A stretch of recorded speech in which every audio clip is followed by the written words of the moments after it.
Welcome to Firepower. We are live. My name is Pastor Todd Coconato. I'm going to be here with Mario Murillo tonight, and we're asking the question, what should President Donald Trump do now? There is a litany of things that are going on right now between the release of the Epstein Files, which are going through the Senate now being, you're going to be signed by the president, who only a few weeks ago was saying they're a hoax. It's not true. It's a Democrat scheme. And we're going to talk about that in just a few more minutes. What about the economy? How's the economy doing? What are you thinking about how the president has done on the economy? We want to hear your feedback. You can actually comment as we are live right now. We'd like to see your comments. There's another situation that's happening in America and in the Western world, the Islamization of the Western world. We're seeing this happening in Europe, all across Europe, and now it's come to the United States. We're seeing places like Dearborn, Michigan, which is a literal flashpoint right now. There's Christian YouTubers and people on the streets that are being surrounded by Muslim people in Dearborn, and they're reporting on it live, and we're seeing this on social media. And there's just a lot of things we need to talk about. So I'm going to bring in my friend Mario Murillo. Now, Mario, we're just coming out of Beeville, and there was a move of God there. There was a move of God, his presence.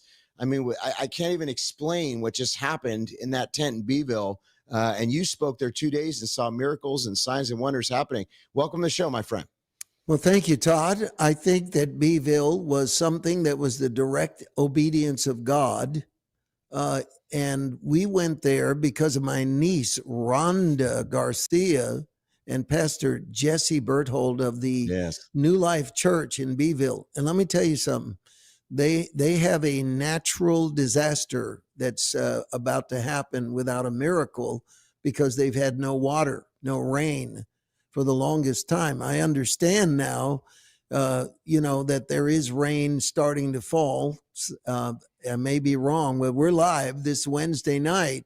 And I'm going to tell you, so many people got saved and there were wonderful miracles, but I've never before seen it where our team with Frank Saldana, Inner City Action, went on the streets of Beeville, and so many of the people that they invited to come were unchurched. They came, and the altar call that opening night shocked us all. There were hundreds who were born again, and it was an amazing time. And now we're looking forward to a Christmas night of miracles in Santa Barbara that I'm going to be talking about. It's a very important night on December 14th. But right now, all of you, Todd and I want you to share. And we're going to read some of your comments tonight while you're live with us. And our concern is that you help us to get the word out. When you like this show and when you share it, something really important happens. So please help us. You're the army and you can help us do it. Donald Trump is facing the first, what I consider to be major challenge to his second term in office. He's at a juncture that's very decisive. It's like valley of decision. And the question is, what should he do? And the other question is, why would Todd and I think that we should tell Donald Trump what he should do? Well, the Bible tells us to pray for those in authority. Right. And let me tell you, how do you pray for those in authority without discerning what needs to be prayed for? So what our point is this, just like children growing up, they need to learn about the birds and the bees from their parents, not from the street. Well, Firepower is trying to do the same thing by giving you information, because there's never been more noise. There's never been more lies and misinformation. And Todd and I work very hard to make sure whatever we tell you is the truth. And we will never lie to you. You know, we don't care about the views. We don't care about the size of the audience. We don't care. We care about telling the truth. And we want to be here every week to make sure that you feel confident that when you turn on this program, you're going to get exactly what you need to be strong in God in the hour that you're living in.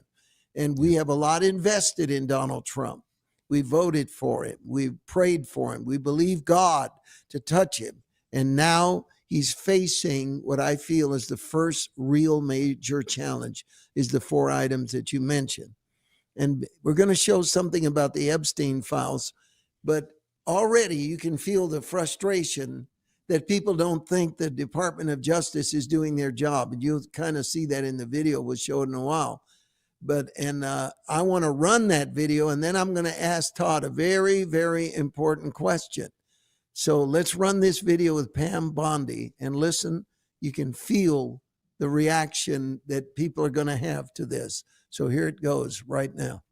New investigation by the Southern District of New York U.S. Attorney prevent the department from releasing all of the remaining files? So we have released over 33,000 Epstein documents to the Hill, and we'll continue to follow the law and to have maximum transparency. Also, we will always encourage all victims to come forward. What are the next steps, Madam Attorney General, for the DOJ regarding what we assume President Trump will sign into law with the Epstein Files? Is this going to be on the Justice Department website? What are you doing here over the next 30 days, as we understand it? We will continue to follow the law with maximum transparency while protecting victims. When you say follow the law, Madam Attorney General, do you mean that you will provide all the files by 30 days? We will follow the law. The law passed both chambers last evening. It has not yet been signed, but we will continue to follow the law, again, while protecting victims, but also providing maximum transparency. Madam Attorney General, the DOJ statement earlier this year saying that the files would not release mentioned the fact that the review of the documents and the evidence did not suggest that any additional investigation of third parties was warranted. What changed since then that you launched this investigation? And what changed, because now we know that there are third parties involved. And early on, you and I both agreed that she spoke too soon early on. And right. So the question is, a lot of people are in the MAGA movement right now think that they're going to withhold vital information. Nobody's going to be arrested. And you have a theory about why it's so hard to get all of this truth out about the Epstein files. What do you see, Todd? Well, let's just say I've had a few conversations about this with people that would have really good information. And I've kind of put all that together, Mario. And here's what I'm feeling at this time. Okay. First of all, you got to think about the life of Donald Trump. If you go back to the 90s, remember that version of Donald Trump, he was dating beautiful women. He was married to beautiful women.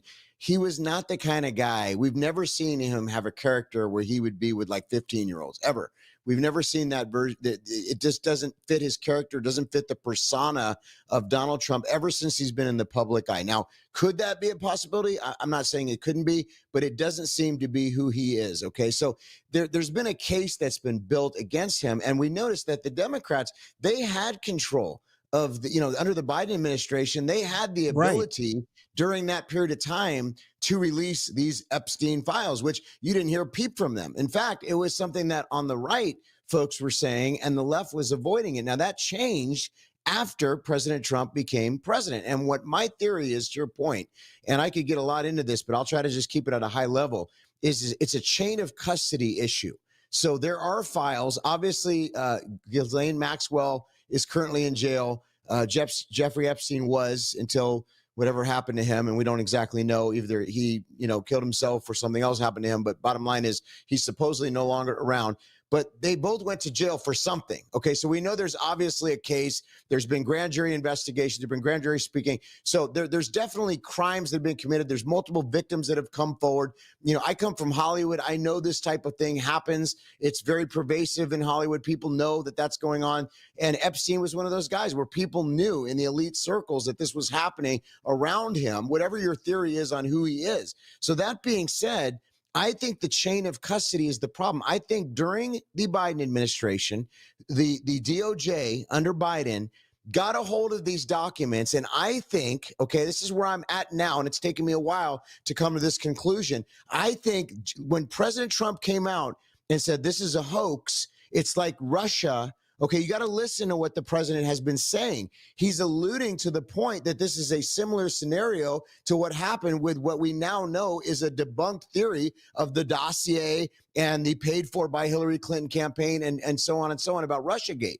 What I think happened, Mario, is I think they pointed the documents in this chain of custody issue toward Donald Trump as a trap, knowing that the right wanted this issue to come out, and his DOJ comes in. They start looking at these files. They want to release more, and all of a sudden they realize, my goodness, this is pointing towards Donald Trump. Now, this is the same group of people. Remember, they said the hotel room and what was it, Russia? There was something that happened in Bergdorf with Trump, and then this woman accused him. I mean, this has been going on ever since the man has been in office. And so, would it really be surprising that the same players would do something like this? And so, I think that's what could be going on here. Of course, there's a few other theories, but that one seems to be the most plausible to me. Okay, so explain a little bit more by what you mean by the term chain of custody, because I think that needs to be amplified a little bit. Sure. So basically what that means is there's been a lot of people that have touched these documents. There have been a lot of different people along the course of these documents being handed around the Justice Department under the Biden administration. People, I'm not saying James Comey, but people like a Comey, like a Clapper, those types of folks in the deep state that now we know have used their own private email accounts, have used private servers, have, written memos that were non-existent, making up a story against President Trump. So those are the same types of folks. So in that chain of custody, in other words, where the files were getting handed from one person to another, they're being looked at by that Justice Department. I think things could have been added. I think they could have been worded a certain way. Would we really put that by people like Obama's former people that, occupied a lot of the Biden administration? Absolutely not. They're the same people that did it with Russiagate. Now, you said it was a trap. I have a comment on that, but I want you to expand on that too. Why is it a trap? In your estimation? Well, because the base of the Trump, the Trump base, and now that we're seeing a lot of fracturing in that base, and a lot of it is over this issue, which is why I've said I think it's a psychological warfare operation, because it's doing exactly what it was intended to do. Now, I have hope here. I think President Trump is one step ahead, and I think he still may be able to turn this whole thing around and actually use it as a weapon against them. But I think that's where we're at right now, and we have to see how this plays out. But the trap that they set was for him to release these files and have it pointing towards him. And then, that's why they're all out there on the social media and all the different mainstream corporate media. They're basically pushing President Trump. Meanwhile, Bill Clinton, how many times he been in the island? Hillary Clinton, they're missing they're supposed to be going in, they're being held, I think, in contempt, maybe for not going to their trial. And so many other players on the left that have been Larry Summers and others. And so meanwhile, they keep pointing it at Trump, which is exactly what the intention here was. So we have to have a realistic expectation of what the end result is going to be of releasing all these files. If they've been in the hands of people that would doctor them, knowing in fact that, as Trump, we will see in a later video, he said, it's a Democrat problem. It was the Democrats that were going to the island. It's all Democrats that were involved in this underage scandal.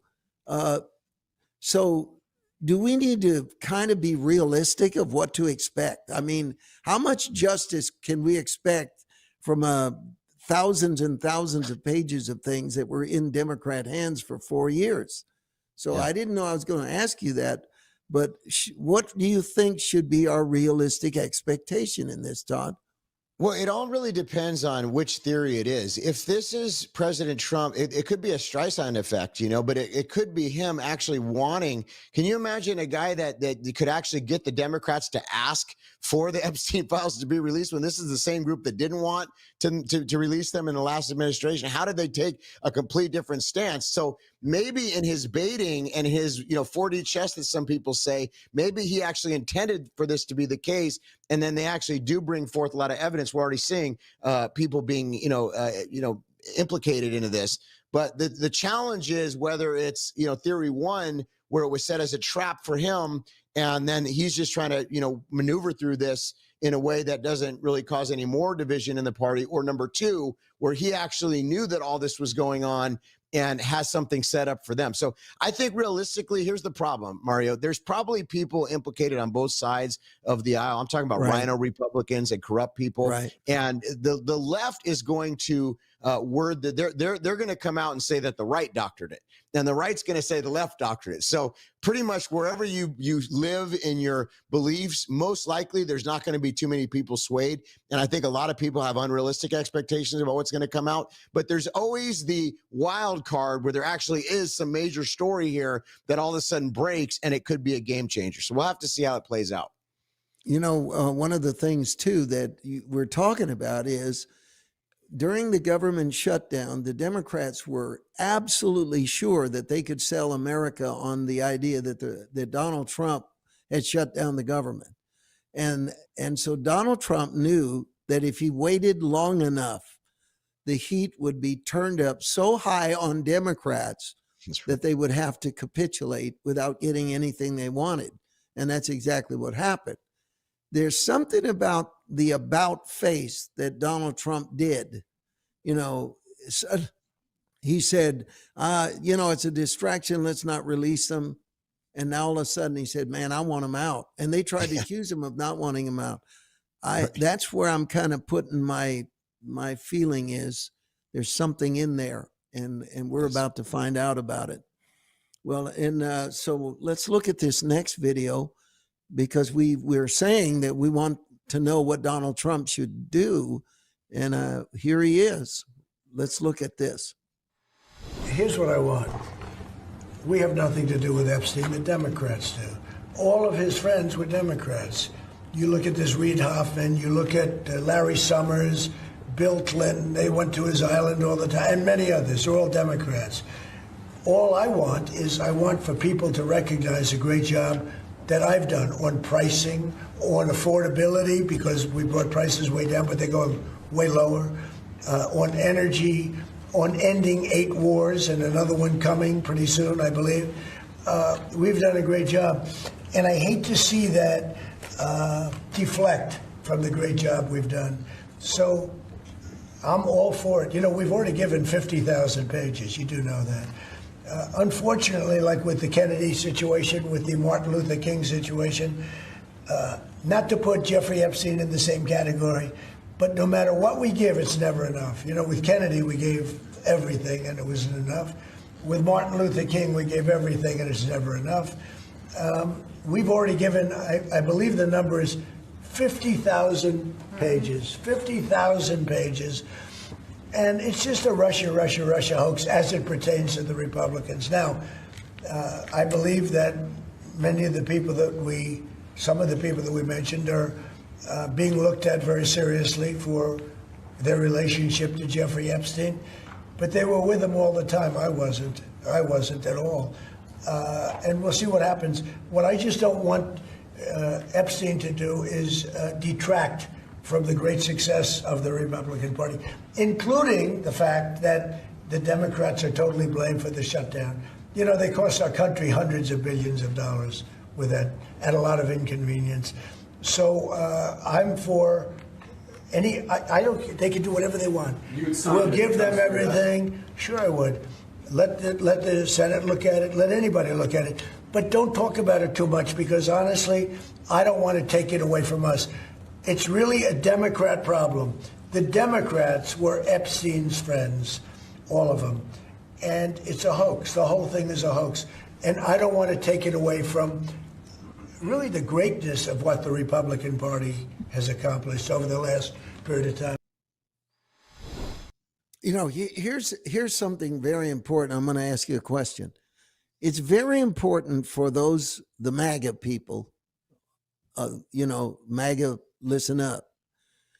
He is absolutely right that I think when it comes to Donald Trump, the MAGA followers have an almost ethereal, unquenchable sense of expectation in his power to do things. So the guy can end 8 wars and still be criticized by MAGA. Okay. He can literally bring and one of the later videos on the economy that we're going to show you, Donald Trump this year brought in more money to the United States in less than 1 year than Biden did in the entire 4 years he was president. That's an amazing statement. He has brought in trillions of dollars of value of people that were the deals he's made. Now, he's not perfect, and there's a lot of things he's done that I don't necessarily think were wise, but that doesn't matter right now. What matters right now is the fact that the MAGA base wants blood from the Epstein files. That's what they want. They want people to go to jail. And let's analyze why that is. And I'm going to say part of it, and then I want you to give me your opinion. I believe that what happened with Trump is that the Christians became very, very influential. His rallies were Christian. He had worship. He had prayer. He had notable Christian figures that spoke up and were followers. It wasn't just a political campaign. The Democrats were complaining that many Trump rallies turned into revival meetings, which is something I predicted several years ago that would happen, because I believe that a revival is the only thing that's going to save us, and that Trump is just a foot in the door to it. But I believe MAGA is so, the bar is set so high for Trump that I think it's become unrealistic to look at what he's done. Now, when you come to the Congress, don't get me started on the Congress, because I do believe the Republican Congress has been dragging its feet on fulfilling the agenda. That's not Trump's fault. He can only lay it out. But I think MAGA is just kind of spoiled, is what they are. And Trump's partially responsible, because he said, we're going to win, and we're going to win, and we're going to win until you get sick of winning. But I think it's an unhealthy thing right now that, I don't believe Trump is saying, don't make a big deal out of Epstein because it detracts from what I've done. I think the main point is that it's very easy to really take for granted what Trump has accomplished in a few months. It's amazing. And I think MAGA is a little bit spoiled. Yes. And what say ye, Mr. 100%. Todd? I mean, I'm just thinking of it from like a pastor's perspective, and how people, it's always the people that you pour into the most, not always, but oftentimes, that are least appreciative for some reason. So, I'm putting it on a grand scale. President Trump, president of the United States, he's bringing back jobs, manufacturing, trillions of dollars of investment, stabilizing the petrodollar, which was literally on the way out from the BRICS, challenging the U.S. hegemony on the world stage. And all of a sudden Trump comes in, makes a deal back with Saudi Arabia. People don't understand a lot of the stuff that he's doing right now, while ending, 5 wars, almost about to end another one, a president for peace, restoring our military, shutting down the border, standing for religious liberty and freedom, pushing back against all the Biden policies and the transgender. And, we could just go on and on. But to your point, Mario, what I think is happening, okay, and this is actually happening in the church. A lot of what happened is in the conservative movement mirrors in the Christian community. But we're in a clickbait culture. So we're in a culture now that there are creators, content creators, okay, that are out there, and they know what's going to get a buzz. They know, if you talk about something that's just a policy, or, maybe what we're talking about, maybe that's not as, you're not going to get as many clicks. But if you say Epstein and Trump might be implicated, and, people are going to click on that.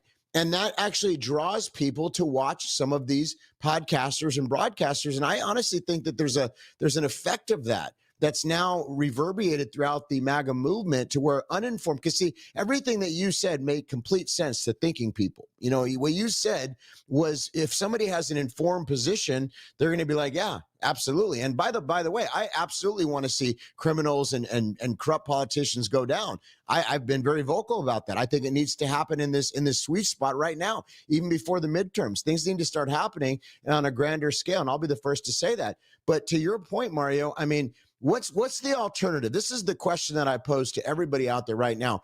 Is, let's just say that half of the MAGA movement didn't turn out in the next election cycle? What would be the alternative? Well, we already know what would happen. The Democrats would then win. Based on all the different things that they do to get votes, and we don't have to get into that today. But they would win, okay. And then all of a sudden, what would they do? Their first action would be to impeach President Trump. So what would happen is the guy would have handcuffs on. He's not even, like you said, even Rhino Republicans aren't pushing for the America First agenda through now. And can we imagine if the Democrats got both the House and the Senate, or even one of those? And so then what happens, right? Then the policies that he's trying to enact, voter ID, cleaning the voter rolls, changing some of the corrupt things that have been going on for so long. He's no longer able to accomplish that. Then what? Let's just say worst case scenario, a Gavin Newsom type comes in as the next president. Where do you think the country is going to head from there? Mario, this is literally our moment of opportunity right now. And it all goes back to the church. What are we going to do? So this is where we have to see beyond what, the noise and the distraction, and get a spiritual understanding of this moment in time. And that's why you're doing what you're doing. And that's why I'm so proud and honored to be a part, when I get to, and the other things that we're doing, because it's got to be about soul winning, and it's got to be about the demonstration of the presence of God, because there's no other way to fight the communism, the Islamization. This is all a demonic strategy that's playing out. And I don't know why more people aren't talking about it. Well, and, I think, talking about MAGA, and it's fracturing right now at the worst possible time, that, I'm going to tell you, I don't really, I would go on record right now to say, I don't know what's in the Epstein files, but no matter what's in there, there are many of you out there that will not be satisfied with it. That are going to say, oh, well, we didn't, it's because your expectation is up here about it. Now let's look at the real threat to the country right now. If you were to ask me, okay, what is the major threat to the country right now? The church is still asleep. Okay. I want to see your reaction to that, Todd. So I'd like to see on the screen here. The church is still not taking the wheel and dominating, because we're still victimized by this false sense that, I need to be a sweet Christian. I need to, I don't need to be speaking out and saying things that might make people offended or hurt or leave the church. And you don't understand. Millions are waiting for a clear voice. Millions are waiting. I mean, our tent is full. Young people, our audience is getting younger everywhere we go, and we're not the only ones seeing this. Okay, everybody I know that's doing soul winning right now is reporting the same thing. It's almost like the fish are jumping in the boat. We don't even need nets now. People, and the clearer you preach, the more of them that get saved. Why? In the midst of a moment when millions of people are so hungry for God, would we waste so much time trying to placate the lukewarm members of our church? Why would we put any energy into them at all, when in fact they may be spoiled, they may have gotten under bad theology? So when you said that what's going on with MAGA right now is mirrored in the church, MAGA needs to hold it together. They need to understand, okay, what has Donald Trump actually accomplished? What's he done? And well, he hadn't done this and he hadn't done that. You're in a Power Rangers episode right now. You think you need to push a button and these dragons are going to die.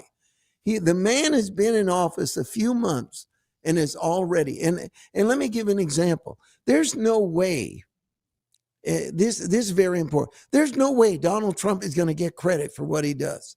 There's no way. I mean, the lady from Venezuela that won the Nobel Prize gave it to Trump, said in her speech, this belongs to Donald Trump. I didn't end any war. He ended 8 wars. But the world is so filled with hate for Donald Trump that literally he could be messianic and they would still find a way to be upset with him.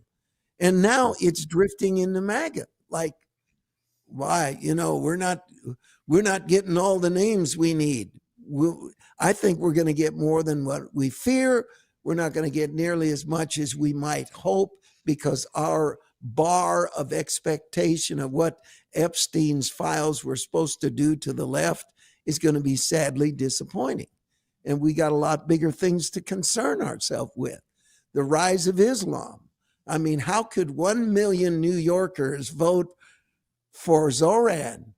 I mean, that I don't know. I'm sorry. This cancels all my invitations to New York. But I mean, something got in your brain, folks, because first of all, the buses aren't going to be free ever. They're never going to be free. The free stuff he's promised, none of it you're going to get. And here's the oh my gosh, Zoran promised free this, free that, free that. You're not going to get any of it, New York, but you're still going to support him. MAGA, on the other hand, is getting win after win after win from Trump and still finding ways to get at each other. And it is absolutely, I feel, satanic that we should now find a reason to be at each other's throats at the moment that victory has been handed to us. This, to me, is the strutting football player who throws the football on the ground at the 1 foot line and doesn't wait till he crosses the goal line before he does his little triumph dance. We are right there, and that's really important. And maybe you could read some of the comments to what we're getting in a few minutes, Todd, but go ahead. Yeah. Well, it looks like we're being censored. Some people are saying that it's buffering, but we are having a lot of people opine. Michael said it's all a spiritual war. It is. Somebody said, I'm concerned with all the Muslims bringing to the surface, that more concerned about that than the Epstein files is the Muslims. And so the viewers are agreeing with what you're saying. And I agree too. I mean, you got to understand in Dallas, I think it's Dallas, in the last couple of months, 24 mosques have appeared. Now, the good news is this last week, the governor of Texas actually made, I think it's the Muslim Brotherhood and CARE, terrorist organizations, and that's going to change a lot of the trajectory of where they're going. But Mario, we're in Tennessee, and we're seeing a similar thing happen here. People don't understand, if you're living in California or what they call a blue stronghold, and you look at the South, or what they say, the buckle on the Bible Belt, you don't think that this stuff is happening here, but there is an attack on our nation, even in the South, even in the very red areas. And this is where it's like a Trojan horse. I mean, Carolina, North Carolina, Charlotte area, these areas that you would never think historically. I mean, these are very deep red, historically conservative values, family values. Mario, we're being attacked. And the thing is that there's a limited amount of time. America still is that last bastion. When you look in the Western world, you look at the UK, which is pretty lost at this point. You look at Paris and, France and Germany and you go to Canada. I mean, it's gone. They're gone. I mean, they're already going into full-blown socialism, / communism. And we in America got a gift through prayer with Donald Trump. And to your point, it's not even been 1 full year that the man has even been in office. And the expectation is so high. And I'm not here to make a defense in everything he does. I'm not trying to say that, but you have to look at the alternative. I mean, the World Economic Forum has a plan. Okay. The UN Agenda 2030 has a plan. If you want to call them the globalists or the elites or whatever, they have a plan. Digital currencies, digital IDs. We just saw the Apple Wallet come out in many different states. They're already offering a digital form of identification. This is being already in America. And there are certain states that are already approving this, and more that are going to sign on to it. You got central bank currencies that could be turned off theoretically. I mean, we're looking at infrastructure to an eventual mark of the beast system. And then you have Donald Trump, who is basically holding back. I think it's the saints of God through prayer, but we need to be that restraining force. We need to understand where we are on the timeline. And I said this in the tent last night, Mario, and I think you've heard me share this, but UN Agenda 21 did not all get accomplished. They had to push back some of those things to the next year, which is UN Agenda 2030 and 25. And they're not, I'm believing they're not going to accomplish these goals in 2030, but this is why the church needs to rise up. And what you're doing is so important in the crusade under the tent, in signs and wonders in the demonstration, because the church has to get the fire of God. And we've got to understand our position in the world right now.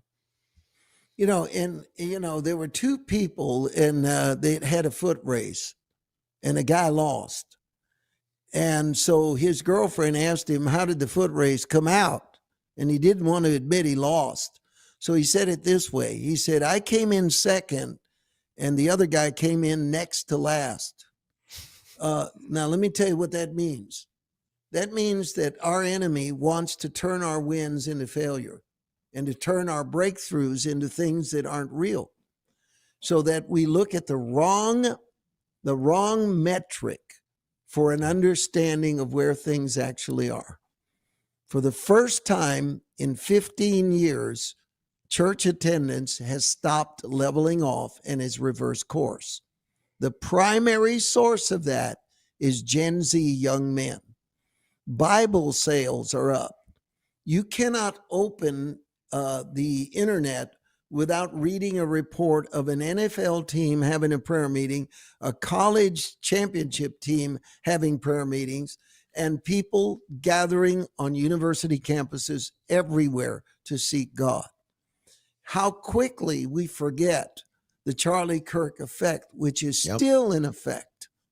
And so what we have to understand is that media itself will constantly attempt to manipulate, to downgrade. You may be a pastor. You may be in the midst of a great act of God and the devil's making you feel like nothing is happening. And suddenly in the midst of victory, and that's again, Todd, to your point about what is going on in the world is mirrored inside the church. We're having fantastic results, but those results can be absorbed by a false sense of expectation and an overwhelming lack of reality about what we should have expected. Things are probably better than we should have expected them to be by this point. We just don't realize it because we're constantly comparing it to something that isn't realistic. Now, that's why I think we're ready now for the next video. So let's look at this because we got a lot more to tell you.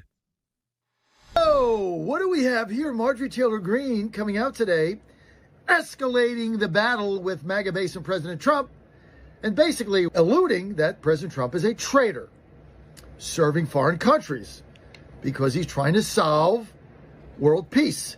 And he's trying to get peace in the Middle East. And he got their hostages home in Israel.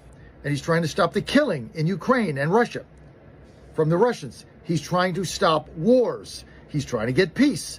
Therefore, according to Marjorie Taylor Greene, he is a traitor. Now, this is a bridge too far for me. Listen to what she has to say. Let me tell you what a traitor is. A traitor is an American that serves foreign countries and themselves. A patriot is an American that serves the United States of America. Really? President Trump's a traitor? All he's done, the guy took a bullet for us, almost was assassinated twice, has done a remarkable job in the 9 months he's been there. Right now, in my mind, the best president in the history of America, including the early ones. Washington, Lincoln, you name it. You look at his accomplishments, are incredible. There's been a blip here or there, like we all do. But what she said, she's done. I'm done. You can't come back from this. There's certain things in life you say or do where there's no coming back. So you better be sure you got a pathway forward. Maybe she wants to run for president. I don't know. Maybe she'll get 3% in Iowa. I don't know. Don't care. But that, to me, is stepping over the Rubicon. That's a bridge too far. Look, here's the deal. You got a conference, a Republican conference of 219 members. 2 of them are wayward. Massey, who's not even a Republican, he's a libertarian whack job, and Marjorie Taylor Greene. But they both have R's by their name, so that's fine. So that's 2 out of 219. They represent less than 1% of the Republican conference. 0.087% is what they represent. They're less than 1% of the entire Republican caucus in Washington. So who cares what they say? I don't care. No one cares. We got to get this economy going. We got to get our jobs back. Grow, baby, grow. We got to get everything going in the right direction. We got to get interest rates down. We got to make housing affordable. We got to make rent affordable. We got to make food affordable. Got to bring the gas prices down. Everything that Trump is working on from when he took over, 10% inflation, catastrophe, disaster. And now you got Marjorie Taylor Greene going out there and calling the president a traitor.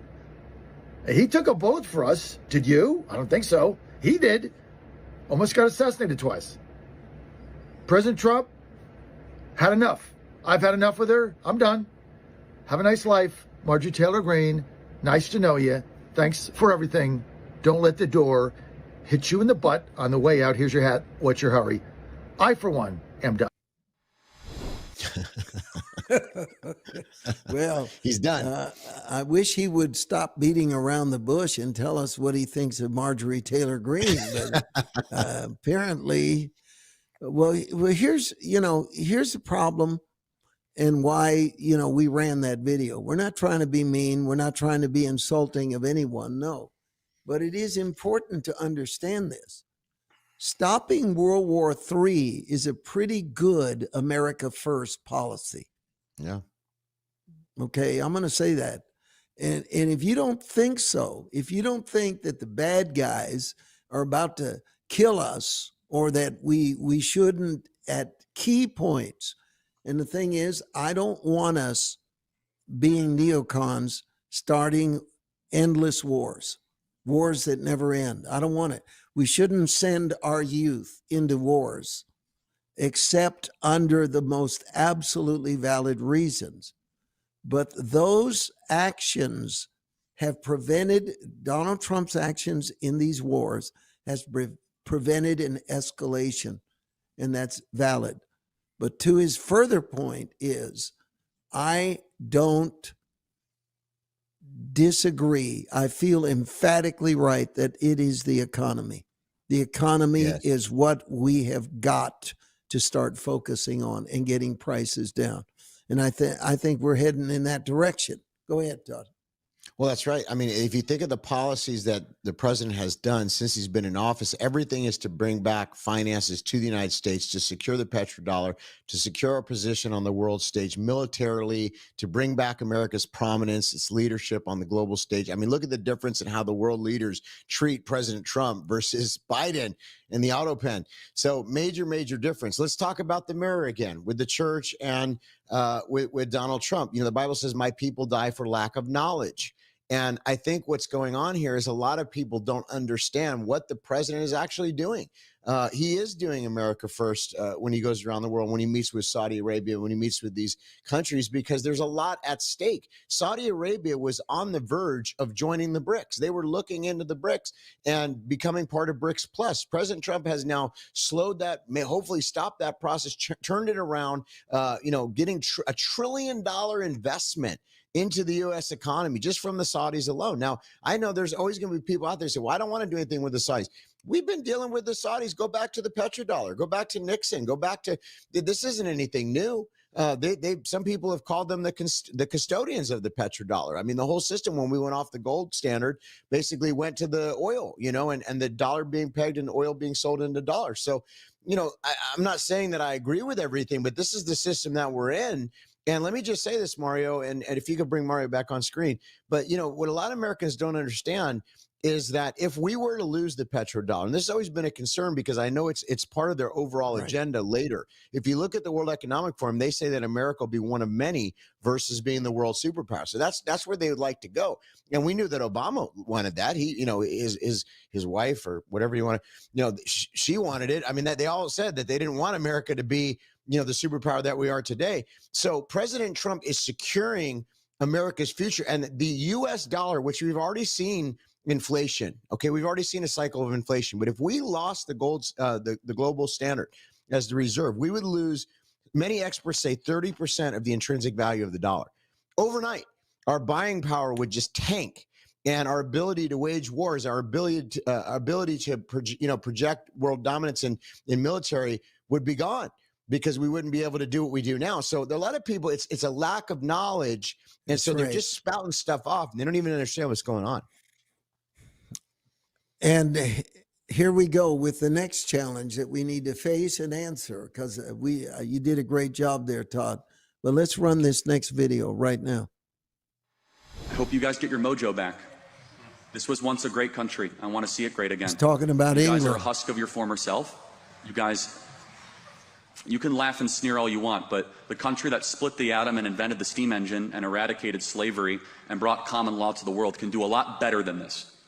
And your existence led to our existence. And for whatever I can do, I hope that this country finds a leader or a group of leaders. I'm not here to give you political advice. I hate when foreigners do that to Americans. You guys do whatever you want. But I do have a wish that the world feels like it's missing something. It feels like it's missing something when Great Britain or England or whatever politically correct thing I have to say, because I guess England, I can't fly an English flag now or whatever nonsense that is. Like, be proud of your heritage. You've done good for the world. Stop apologizing. Get your energy, get your vitality, get what made England and made Great Britain such a phenomenal place. I hope you get that back. And I hope that you reject the swan song of multiculturalism and get back to the fundamental truism that a strong Britain means a strong world, and therefore a strong West, and we can stand up for what is good, true, and beautiful. True. Man. Now, that's us, folks. We're not far away from that. And Trump's fumbled, made mistakes, but do you want that? Do you want that British? You know that I saw a video of a woman giving out tracts and preaching to people on the street, and she was arrested. That's right. For raising her voice about a religious matter. In the background was the Islamic call to prayer. You could hear the horn going off. And so literally the police were telling a Christian, you can't share your faith, while it was legal to blare that call to prayer. Okay. And as he said in there, it is illegal to wave the British flag, not illegal to wave the Palestinian flag. Now, how did he get there? It got there because a people did not understand. I love the way Jesus said it. You did not know when God came to rescue you. That's one version of it. You did not know the hour of your visitation. You did not know when God came to rescue you. There is a miracle in progress in America. Some of it is Trump. Some of it is a youth revival. Some of it is DEI. Like we just read that Disney has taken all DEI language out of its business model. Now, who helped do that? Who is the reason that we are now watching wokeness fall on its heels? It was Donald Trump's unrelenting, his rallies, his outspokenness, and then it emboldened others. Now I feel that boldness needs to be the gospel, because the gospel is the thing. It isn't economy, it isn't right, left, and we really don't have a right or left world anymore. We don't have Democrats, we don't have Republicans. We have the people of God and we have Satan. That's what we got. And what we have got to understand is that we are locked in a moral battle of good against evil. And the devil wants to fracture it and wipe it out and get us to use trivia as an excuse for breaking ranks. And we've got to understand the consequence. Now, my hope for Marjorie Taylor Greene, she is not a bridge too far from me. I met her. I think she's a delightful person. And I think that we need to pray that just like Elon and Trump got back together, that we're going to see a reconciliation. Go ahead, Todd.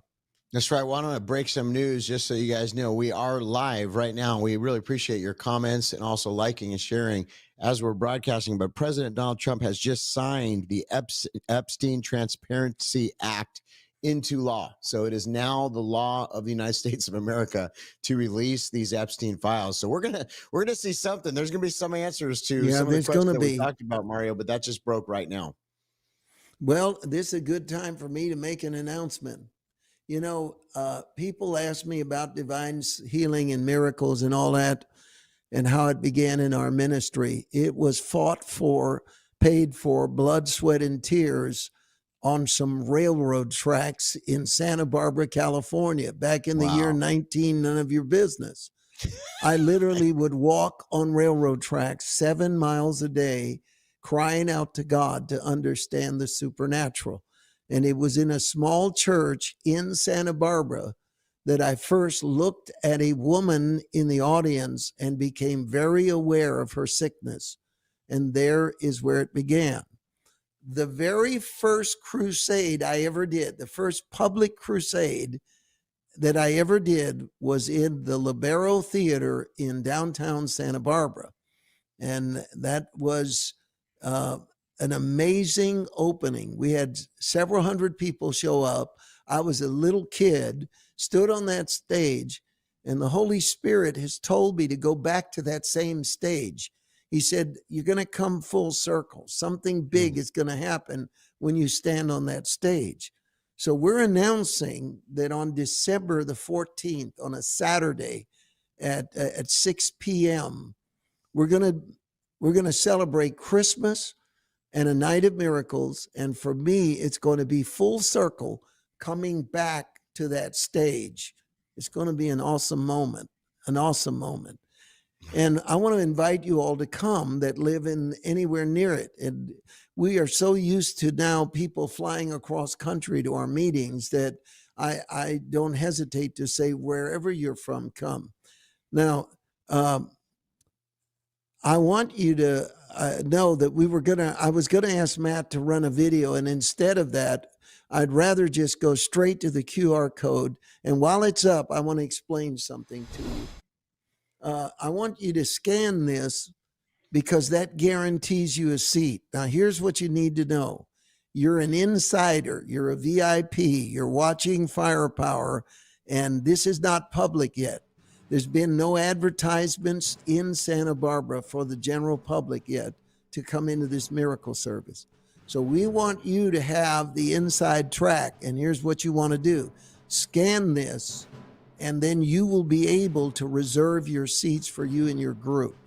You can do that now. You don't want to be disappointed. We know.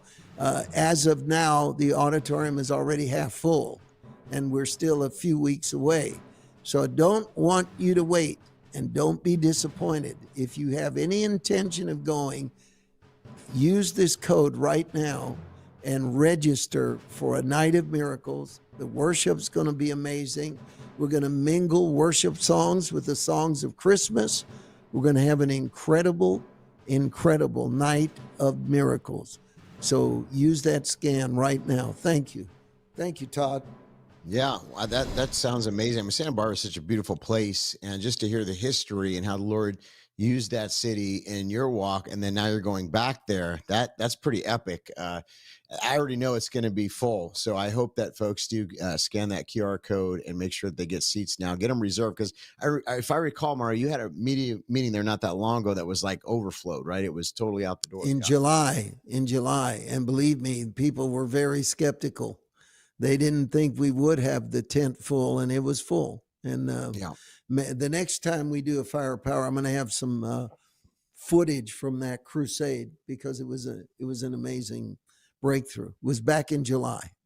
Yes, I remember that. And, I wanted to make mention of something. We're actually going to Atlanta on the 23rd, which is this Sunday at 4 p.m. This coming Sunday at 4 p.m. We're going to be in Atlanta, not Mario and I, but myself and our team. And we're going to have at Worship with Wonders Church at 4 p.m.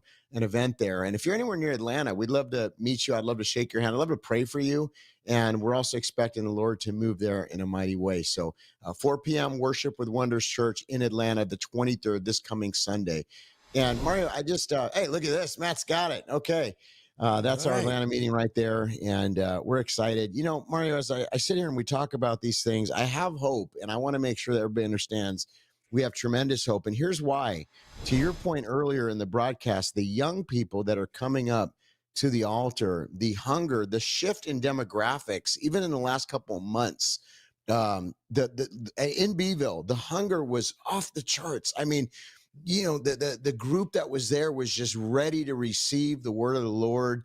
They came with an expectation. And this is what gives me great hope, because I think it was you that said, the only way that we can really beat the communism or the Islamization is through revival. That's the answer, Jesus Christ and revival. And the hope is that we have hope that folks are coming to know Jesus. We don't want to miss our hour of visitation. And it's time to really step up and step out of the water and, get out of the boat and look Jesus in the eye and really step in your calling. And don't let anybody convince you otherwise. No. You got to do what God's called you to do, operating the gifts of the Spirit, operating the fruit of the Spirit, and go and make disciples of the nations. And you may be watching right now and wondering what is going to happen next in America.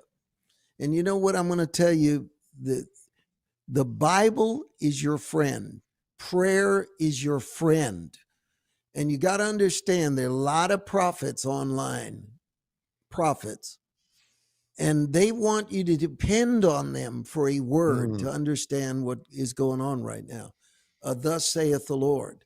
Well, the Bible is cover to cover a thus saith the Lord. And it has withstood every test there is, including the test of time. And you have got to understand that God wants to anchor your soul and pull you into the next level, the thing that you can't be afraid of, that God is going to do something very special in this country. That's why for 2026, Todd, we're pulling out all the stops.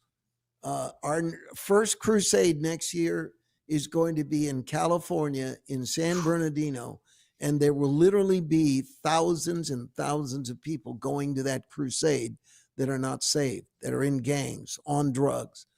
We're going to watch the greatest influx of conversions in 2026 that we've ever seen. I can't wait. It's going to be a powerful supernatural event. And we want you to know that every Wednesday, we're going to be here for you. And again, share this broadcast right now. Before you leave now, share it with someone else, because this needs to go out. Go ahead, Todd. We got 45 seconds. Okay, well, I want to pray. Lord, we just thank you for the truth that was spoke today. I thank you for this Firepower Army. And I just pray that we leave here emboldened, strengthened in our faith, ready to do what you've called us to do, that we have ears to hear. And as Mario said, we get into your word and then we go and we make disciples of the nations. And I thank you for those that partner with us and that support these ministries and all that you're doing, Lord God, because we know the hour is late. And we thank you for these folks in Jesus' name. Amen. In Jesus' name. And remember, greater is he who is in us than he that is in the world. And that is Firepower, your friend, to make you armed and dangerous for Christ in his mighty name. See you next time.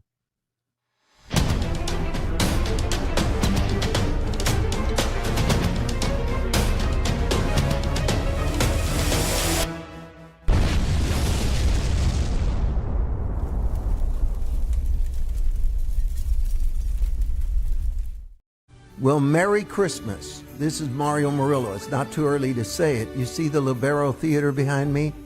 That is the site of the greatest meeting we're going to have this year, a Christmas Night of Miracles. Many of you already know about it. December 14th, 6 p.m., Sunday night, one night only. The general public doesn't know yet, because we are taking and sending an email to our special friends in Southern California. We want you to reserve your seat so you will not be disappointed. The only thing we ask is that you be at the Libero Theater by 5:30, because that's when the general public is allowed to come in. You can have guaranteed seating. You're the only ones that can. And you don't want to wait. I want to tell you to use the link below. What kind of a night are we going to have? Can you imagine mixing any two things better than the music of Christmas, powerful worship, a message about the new year, and divine healing, miracles, and salvation? What a night to bring the people you love. Don't miss it.